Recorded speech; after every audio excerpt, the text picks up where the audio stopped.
Two people were enough to make this work. Um, I would like to continue in somehow the trend that was set by Oksana and Laura.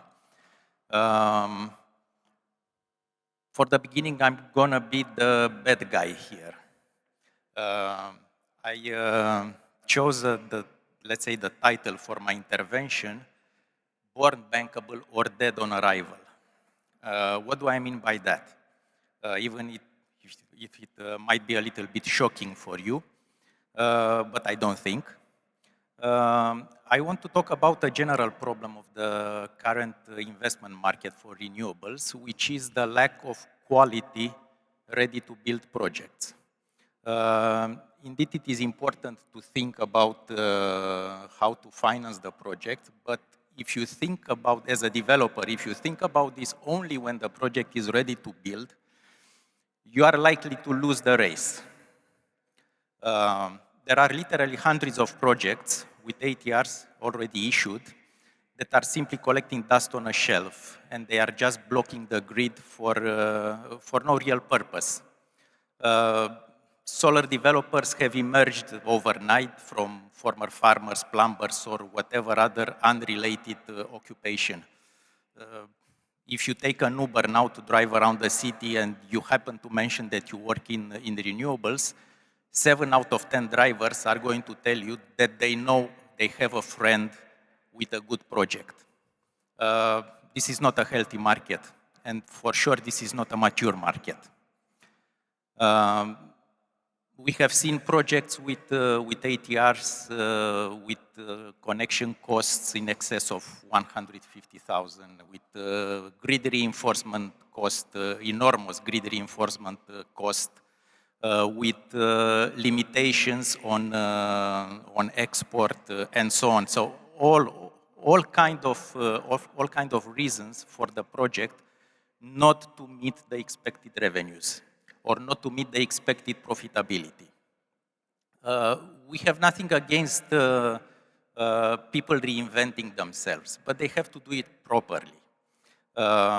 When you want to start a project development in this area of renewables, and in any other area for what matters, you need to be ready to wear 3 hats. The first hat that you need to wear is the hat of the bank. The second hat is the hat of the investor, because you will be looking for an exit. And the third hat, it's your own hat, but always in this order. Because if you put only your own hat and you overlook the other 2, you are headed towards a dead end.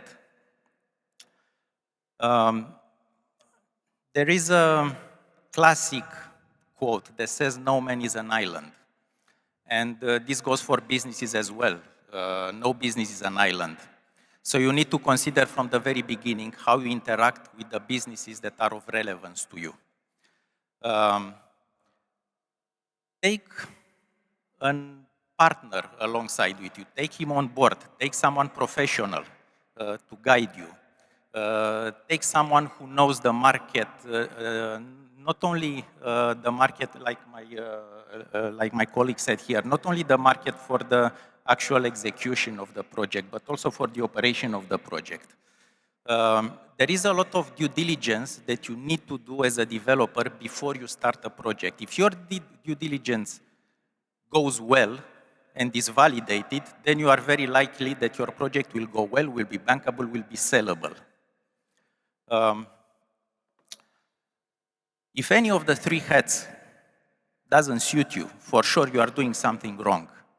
And we have seen a lot of projects where something has been done wrong. And these kind of projects only create a noise in the market, and they are counterproductive.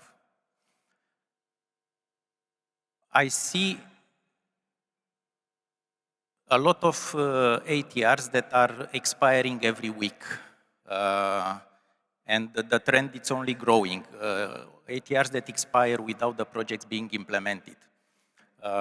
If your ATR is, I don't know, 6 or 9 months old already, and you didn't find an investor, you are likely you will not find such an investor.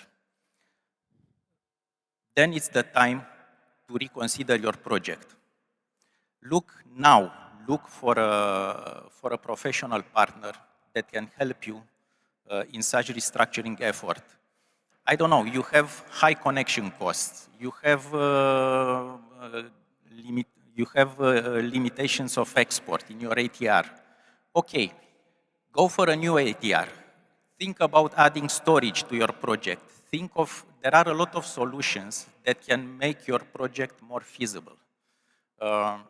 Generally speaking, I would like to bring forward to you one parameter that very few people talk about in renewable projects and in photovoltaic projects, and that is the levelized cost of energy. If you are doing your numbers and your levelized cost of energy is more than 30 euros per megawatt hour, then there is something wrong with your project. This levelized cost of energy, if you manage to keep it below 30, it gives you the flexibility to navigate through whatever the market can throw at you in the following years, whether we talk about price drops, whether we talk about, I don't know, taxation, changes in the taxation regime. There are a lot of elements that can influence the profitability of your project. But if you manage to keep the levelized cost of energy below 30, then you are kind of safe.